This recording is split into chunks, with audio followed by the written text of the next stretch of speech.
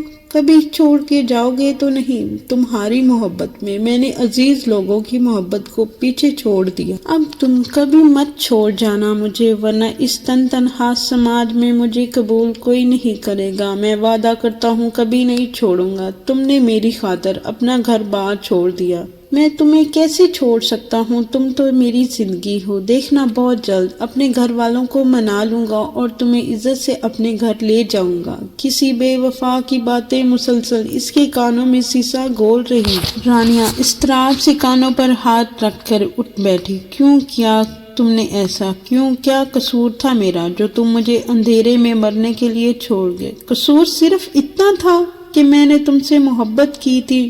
محبت کرنے کی کوئی اتنی بڑی سزا دیتا ہے بھلا؟ میں تمہیں کبھی معاف نہیں کروں گی۔ ابھی وہ سوچوں میں گم تھی جب اسے اپنے موبائل کی بیل سنائی دی۔ ادھر ادھر ہاتھ مارا لیکن فون کہیں نہیں تھا۔ اس کی نظر ڈریسنگ پر پڑے فون پہ پڑی تو وہ فوراً اٹھ کر فون اٹھایا۔ شہاب کا کالنگ کر رہا تھا۔ اس نے فون اٹھا کر کان سے لگایا۔ رانیہ 5 منٹ میں ریڈی ہو جاؤ، میں پک کرنے آنے لگا ہوں۔ نہ سلام نہ دعا، چھوٹتے ہی وہ بولا تھا، حوصلہ کیوں ہر وقت بنا بریک کی گاڑی پہ سوار رہتے ہو؟ نہ سلام نہ حال حوال پوچھا، بس شروع ہو گئے۔ رانیہ سارے درد تکلیفیں بلا کر مسکرا کر بولی، کوئی بڑی بات نہیں، حال حوال میں گاڑی میں بھی پوچھ سکتا ہوں، البتہ محترمہ be ready, I am coming. ہوش کو ہاتھ مار۔ رات کے 10 بجے کہاں لے کر جا رہے ہو؟ کہاں لے کر جاتا ہوں یار؟ تم سوال بہت کرتی ہو،